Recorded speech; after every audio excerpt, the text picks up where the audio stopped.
In the Vedic tradition of India, the system of Jyotisha or Vedic astrology is actually more of a healing modality.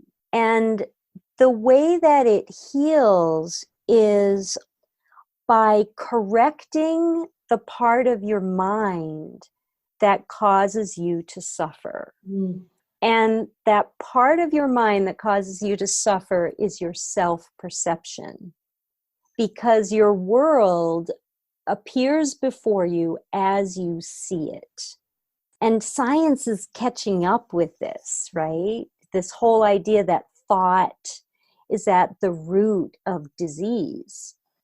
And Ayurveda, which people may be more familiar with, is the sister science to Jyotisha.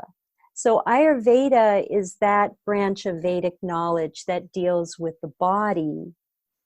Jyotisha deals with the mind, which is the root cause of why we suffer.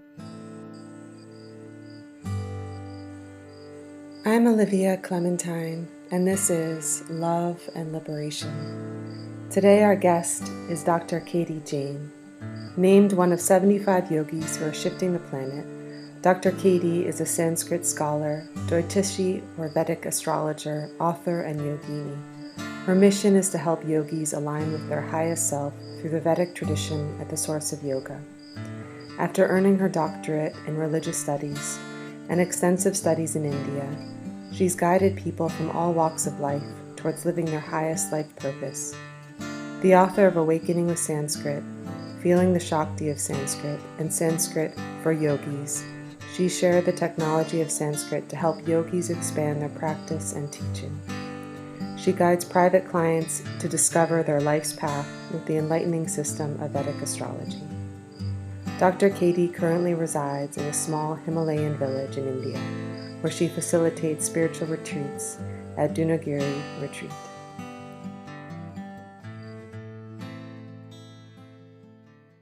Your journey in particular, I find fascinating and would love to hear about it from your voice. What brought you to what you teach right now? It basically started for me when I was a teenager and I had a near-death experience. And I think that death is such an extraordinary teacher. And he visits us at least one big time in our life, our death. But of course, along the way, we encounter death. And when we encounter death, it's such a profound teacher. It's just that you don't usually encounter death really young, but I did. And because of that, I really became a seeker. It actually started with depression, and morose.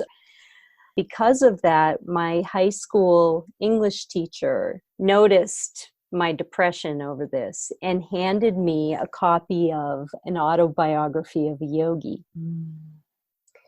And that started my whole journey with yoga and meditation, and brought me to Nepal at a really young age, at 18. And when I was in Nepal, I happened to live with a Brahmin family, a Brahmin priest family. And in that house, I was exposed to Sanskrit chanting for the first time. Except that I didn't know it was Sanskrit chanting. I thought it was just divine, I couldn't believe this beautiful sound. It really awakened something in me, a thirst to know more about Sanskrit and sacred sound. And that led me on both an academic and spiritual path. During the first part of my life, I went to the University of California, and I was in the religious studies department as a graduate student, which was such a wonderful, amazing time to be alive in California and studying such a rich subject. I was truly blessed to be able to study Sanskrit and religious studies in Santa Barbara. in my 20s, you know, Yeah. because at the same time, it was the 90s, and there was so much starting to happen with yoga and gurus, certain, you know, great teachers coming to LA that I could access. So I had two paths that developed at that time, a love of the academic study and this yoga thing that was happening. That led me, because I was studying Sanskrit, to get things like grants. And because I was a recipient of some really good fellowships, I was able to go back to India and spend 5 years of my academic career studying Vedic Sanskrit with various teachers, traveling through the whole country, interviewing saints and yogis, and because I wanted to write for my dissertation the next autobiography of a yogi. Okay. So I made my dissertation focus on what is enlightenment, basically, so that I could find all the great adepts and interview them and hang out with them. So I had all this love of India. And then I graduated and I started teaching as an assistant professor. My first job was at a small college in Indianola, Iowa, a small Methodist college. And I felt like I was a reverse missionary kind of person. I was like parachuted into this really weird world called the American Midwest that I'd never encountered.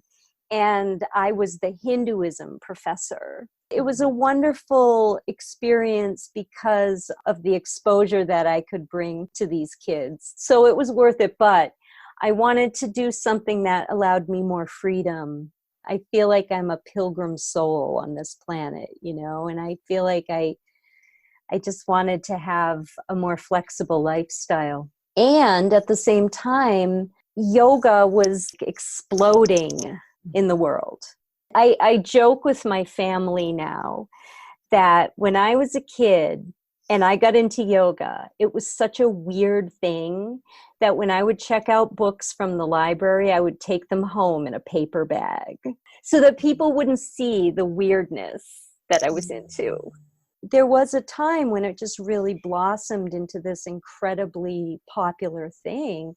As somebody who had spent so much time immersed in trying to locate, you know, the authentic roots of the Vedic tradition of India and yoga, and it's such a sustained study of Sanskrit for so long. And so I created a program called Sanskrit for Yogis and started teaching in a lot of yoga teacher trainings to give students an authentic basis in what is at the root of yoga, but experientially and in a way they could access instead of having to go through years and years of academic training. That's one side of my story. And then there's another side of my story in how I became a Vedic astrologer. Yeah, I'd love to hear that because we're going to get really into that today. Vedic astrology is something that I never dreamed of as a kid. Even when I was going to school and becoming a scholar, I mean, that would have been scoffed at in my circles, you know, as being incredibly lightweight. Because astrology has this reputation of being a kind of woo-woo psychic thing that people are into and follow, you know, oh, my life is falling apart because of Saturn or whatever. But I didn't come about astrology in that way. It actually came to me. In the Vedic tradition, all the branches of knowledge are considered to be living beings. Vidyas, they're called. They're goddesses. And they take possession of you, like they come through you. You don't acquire that knowledge. you can try to, but unless it becomes enlivened in you, you'll never get it. That's the traditional understanding of knowledge. So, like I said, I was never setting out to get into astrology, but I was immersed in a very deep program of meditation. I had gone to my teacher's ashram in southern India, and I was in silence for 6 months. It was the longest time I'd ever gone into silence and meditation. I mean, and the meditation was pretty much all day. And it just happened during one experience. And it was so profound that it changed my whole life. It opened up this whole dimension, this Vidya of Jyotisha or Vedic astrology.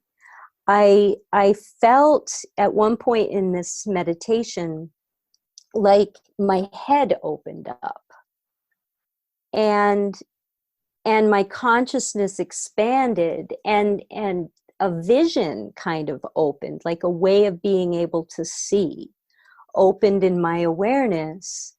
And I could see things like, what people were doing at the ashram, like somebody chopping vegetables in the kitchen, somebody sulking somewhere, the whole scene came into my mind.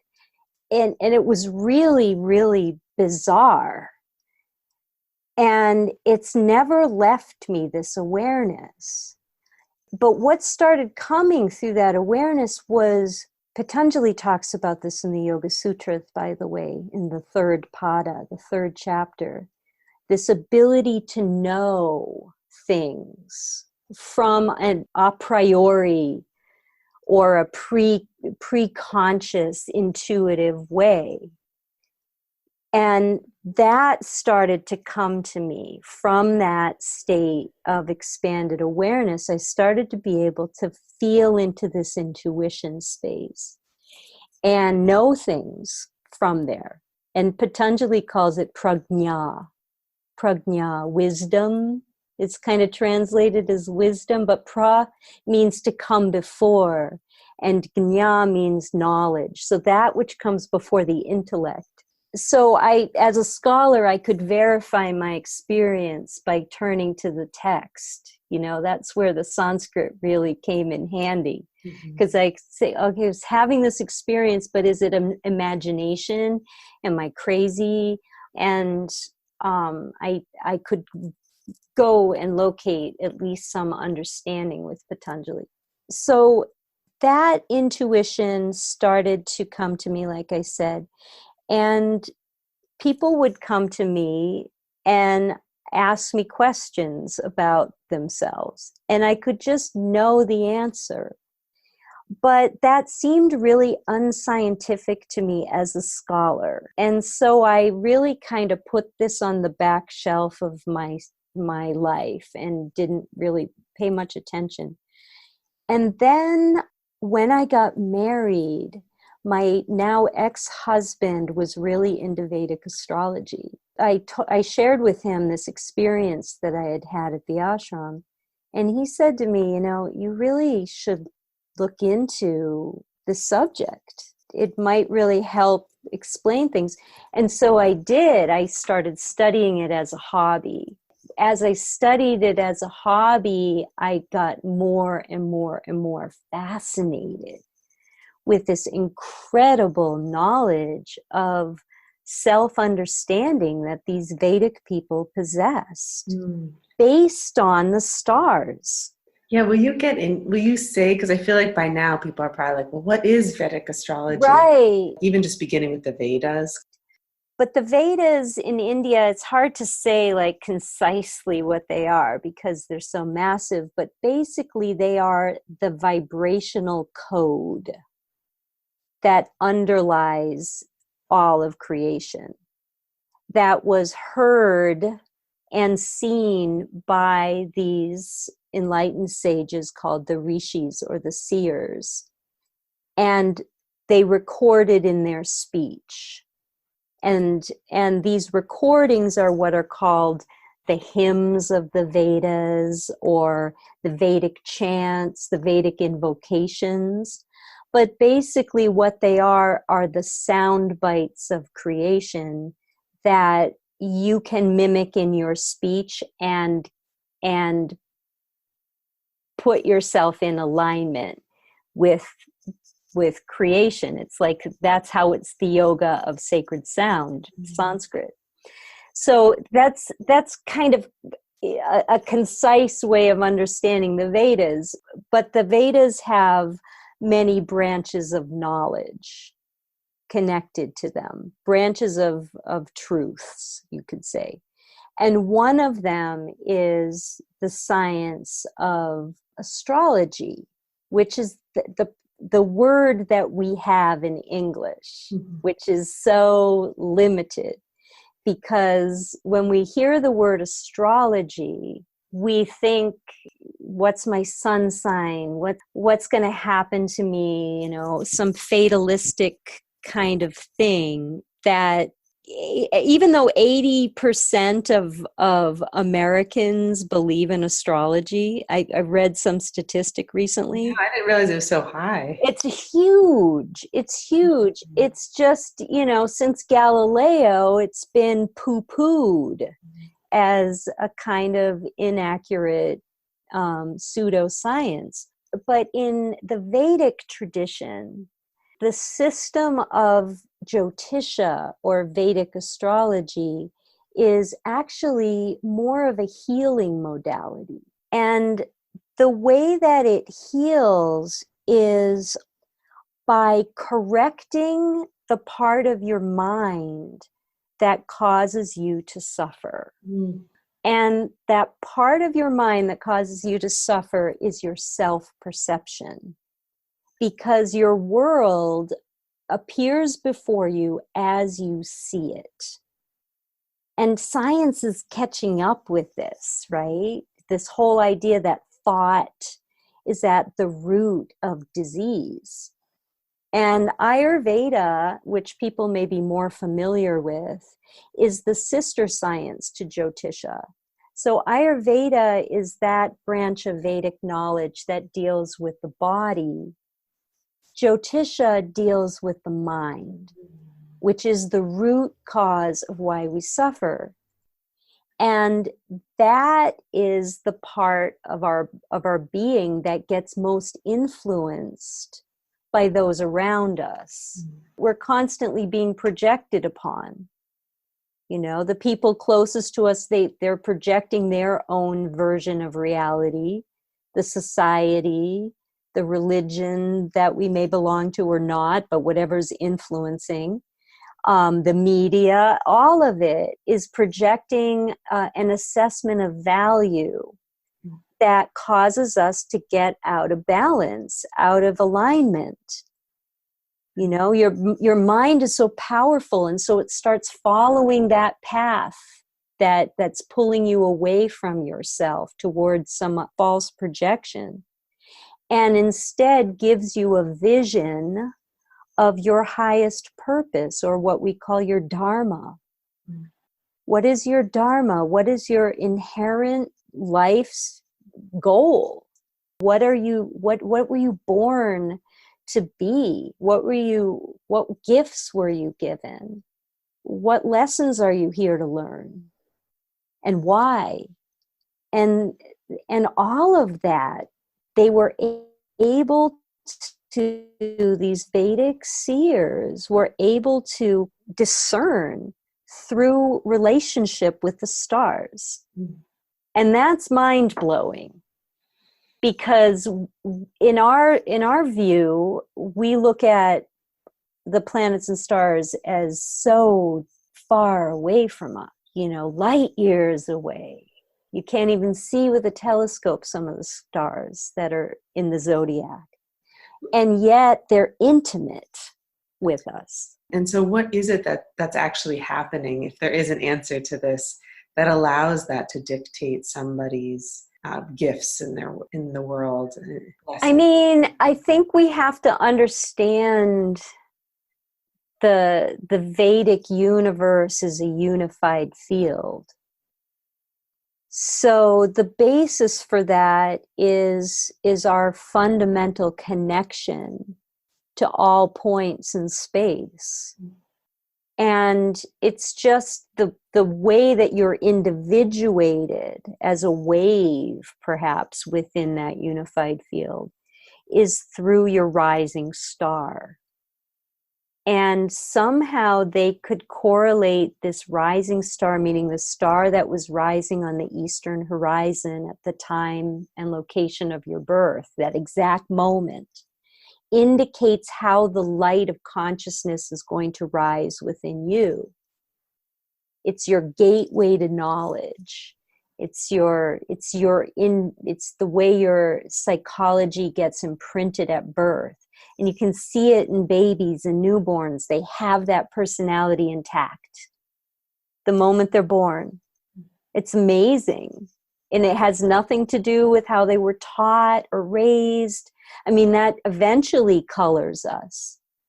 But children are born immediately intact with an imprinted personality. Where does that come from? Where does that consciousness come from? How it comes from that star, that is where the scientists exit the building, because we don't have the knowledge to understand that relationship. You know, that question can only arise if you think of the universe as a separate, dualistic kind of dimension. But from a unified perspective, it makes perfect sense, because I can sit quietly and I can know Saturn within myself. You know, I understand Saturn because Saturn also exists within me. I understand my star because the star exists within me and has certain qualities and has even a storyline. Joseph Campbell called this the myth that we live by. And it's so true. We have a myth that we live by, a story that repeats over and over again. And that's like an archetypical story. The world mythologies have recorded the stories of the stars that are replayed out in our lives over and over and over again. And that's usually when people call me. 3 a.m, they wake up in a cold sweat. Holy shit, I'm in a pattern. The same thing keeps happening to me over and over again. The Buddha called this, you know, the wheel of suffering, right? The dukkha, the stuck wheel, being on the same go round. And it's true. The same story repeats. So they call me like, Katy, how do I get out of this wheel? How do they break this pattern? I'm like, you can't, because it's your pattern. The liberation comes when you step back and you can see, you can witness your pattern and laugh about it and say, oh yeah, see how the same thing happens again. And then consciously choose how you will co-participate with that pattern. This is the value of Vedic astrology. It helps you map that and see, like, oh, if I'm supposed to constantly date alcoholic, that's like my karma. Maybe there's a way you can pay that karma that requires less suffering. Will you say more? Can I talk about my grandfather? I would love to. Okay. So my grandfather taught me about karma. He used to be obsessed with donating blood. He was kind of medieval, I think, in the sense that he thought that, you know, you have to get rid of the bad blood and let the new blood in. But he was really into it. And I asked him once, I was like, how come you have to give blood so devotedly? And he said to me, Kate, I don't know if I'm going to lose this pint of blood in an accident, an act of violence, or a surgery. So I am willingly giving it rather than having it taken from me unwillingly. Fascinating. And And that was my first lesson in Jyotisha. Oh, so I have a choice. Yes, I could wake up in a cold sweat at 3 a.m. I'm in a pattern. I got to get off this wheel. I can't go through this again and again. But I have the free will to choose how I give my pint of blood. Having the ability to step back and look at your life objectively and have a vision of your highest purpose, your most authentic path, your dharma, allows you to be strategic in your life. In gratitude for our listeners and to support the making of this podcast, we wanted to let you know that you receive 10% off our online shop of botanical delights and relational offerings. At oliviaclementine.com, we have a collection of tonics, teas, tinctures, and skincare, all organic, ecologically grown, or sustainably wild gathered. There is also an online course called The In-Between for those experiencing heartbreak or who are single, longing to be in partnership from wholeness and an open heart.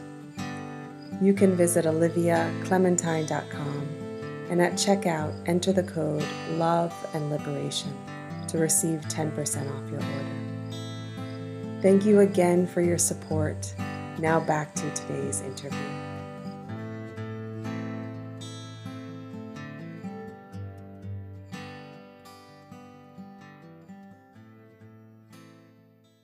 I really believe that the creator, as a conscious being, wants our participation in our evolution. Otherwise, why give us this incredibly complex system of astrology?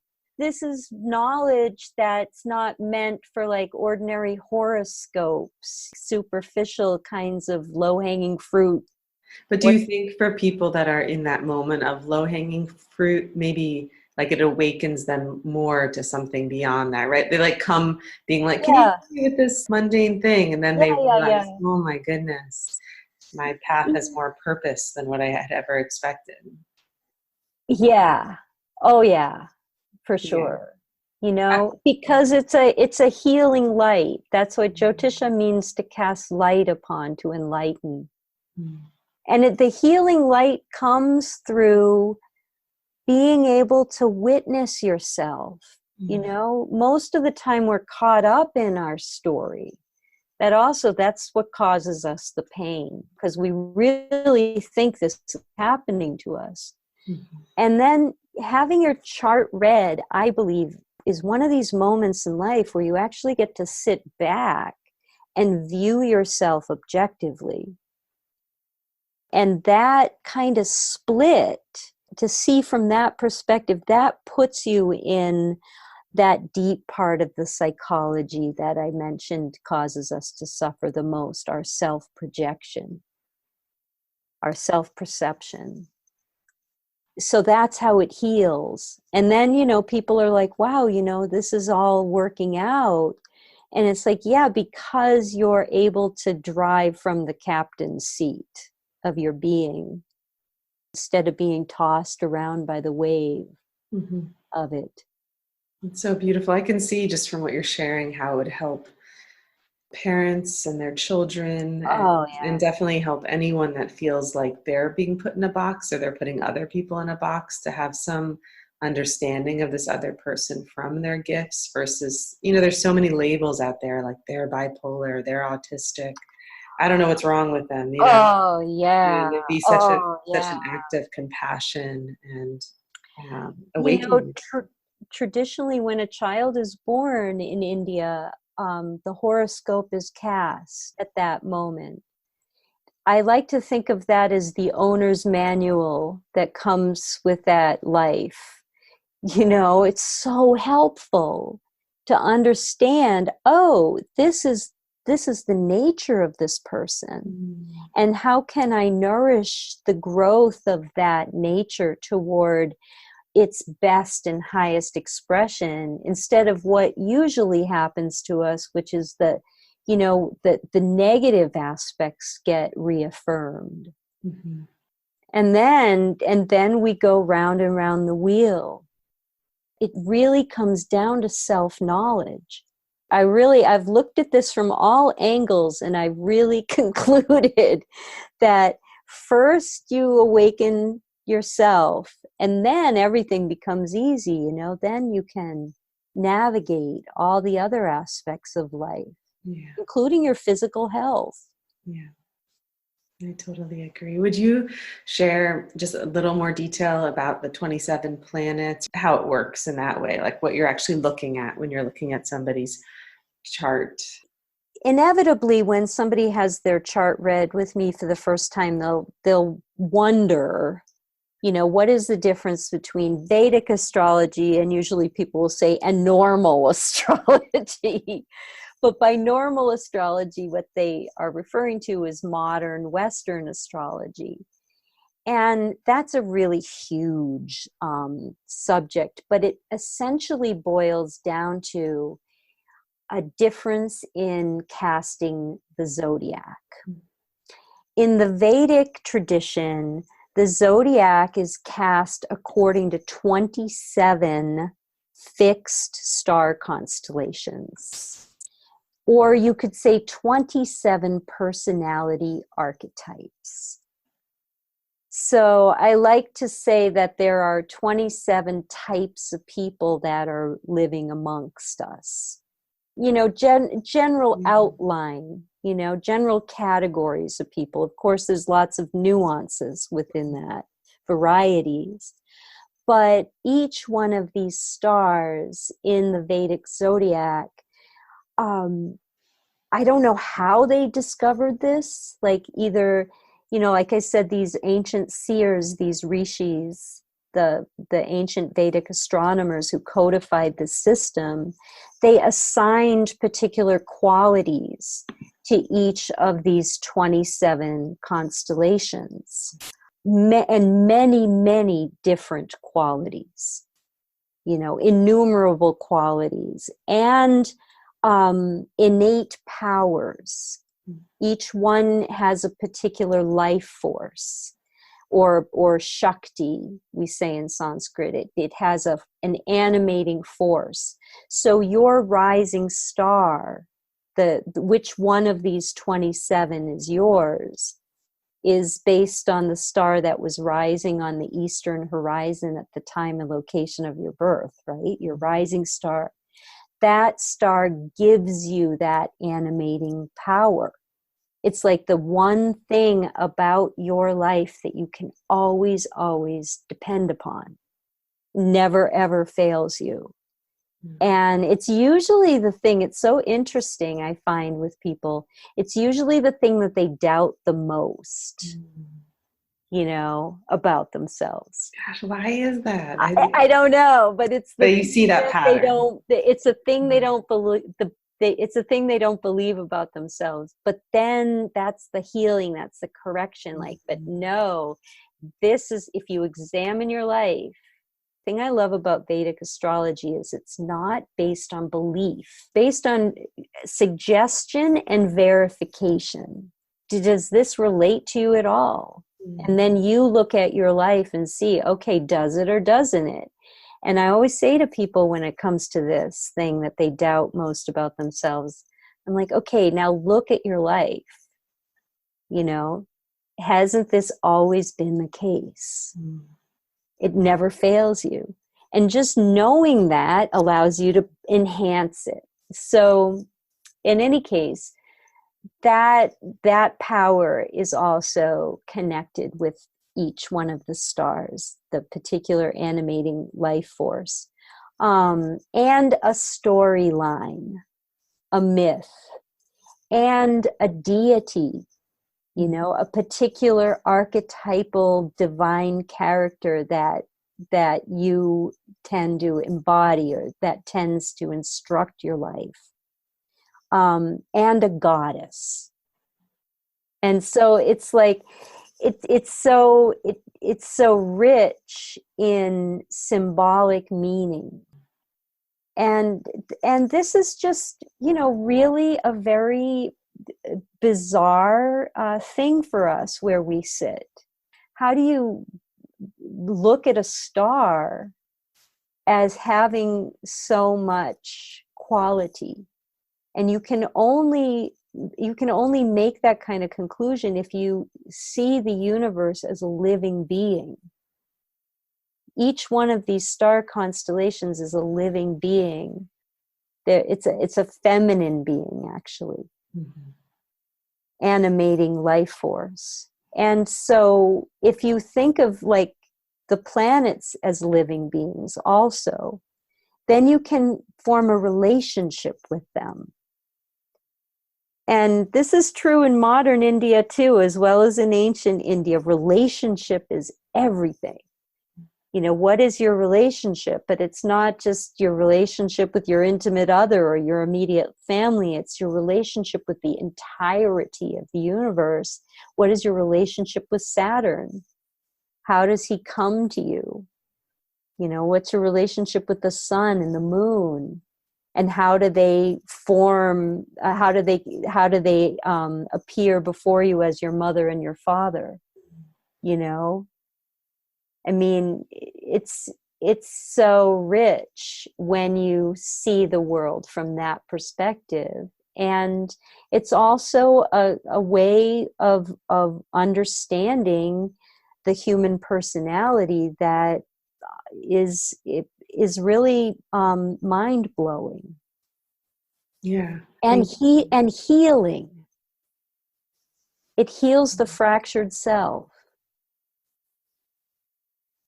It is. It feels too to me like this is also at the heart, that mindset of everything being living and, one unity is at the heart too of so much of obviously environmental destruction that we see, this kind of thought that everything else is external to us. These are entities to be used. And I was thinking also about how our RNA comes from threads of meteorites, or meteorites in ocean water. Even the science now is trying to help us believe you're something beyond the separation. But it's just so powerful to really be able to trust and experience for ourselves that unity, because I think so much of this lack of meaning in our life comes from and the lack of reverence in all directions. Right. And lack of I mean, you are what you think. And what you think is your ability to see. You can only think as far as you can see. Mm-hmm. Jyotisha is called the eye of wisdom, or the eye of the Veda. And it opens up that inner eye that, that like I go back to that experience I had at the ashram. It was, to me, that was the awakening of the inner eye. And all of us have that. And when you come from that perspective, your world starts to match your higher vision. And this is just, it's really mind-blowing. We live in a mind field. This is a mind field. Thought is the most powerful part of our existence, and yet so overlooked. What part of our mind needs the healing? How do we heal that? And that, to me, has been answered by Jyotisha, or Vedic astrology. I think it's a really powerful psychological healing technique. Though I have to say that healing this really subtle part of our mind is often missed by many people who are practicing astrology, and to great damage, because they don't understand that it's really kind of interesting. When you have your chart read, the deepest part of your mind opens up and listens. And I don't know why, but it just does. It's something in the exchange. There's a deep part that listens, and it can be very susceptible to autosuggestion.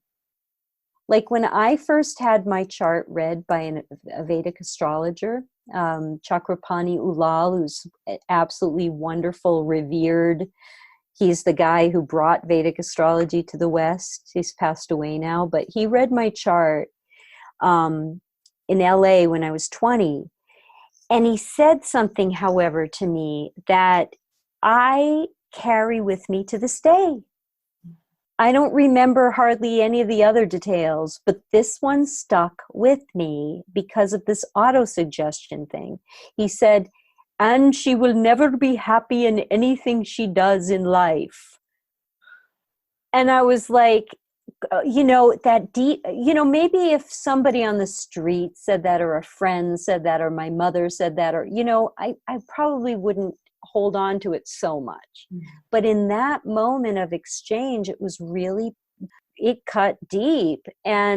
But he could have said it in a way that would have healed that part of me that gets restless, which is the dharmic part of the equation, which the person who likes to move on. I'm a pilgrim soul. It's why I describe myself that way, because that's my dharmic path. If he had put it to me that way, see, that part, that deep part that was listening would have latched on to something that would have been far more productive.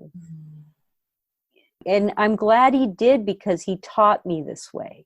Because I was like, why is it that made such a deep impression on me? Yeah. It's really important. So, the responsibility.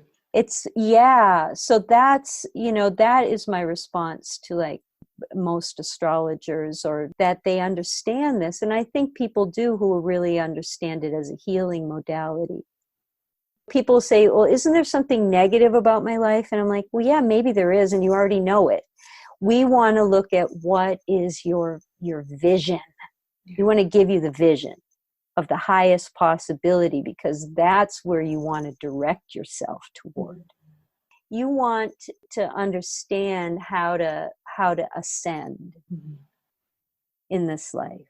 That in that way, your Vedic chart, your natal chart, is like your evolutionary path. Do you have any Dharma stories you particularly like to tell? Sometimes there's these traditional stories that I always love them myself. Oh, well, immediately as you asked me that, I was thinking about this king named Janaka, who was India's most famous king. He ruled India during a very, very prosperous time.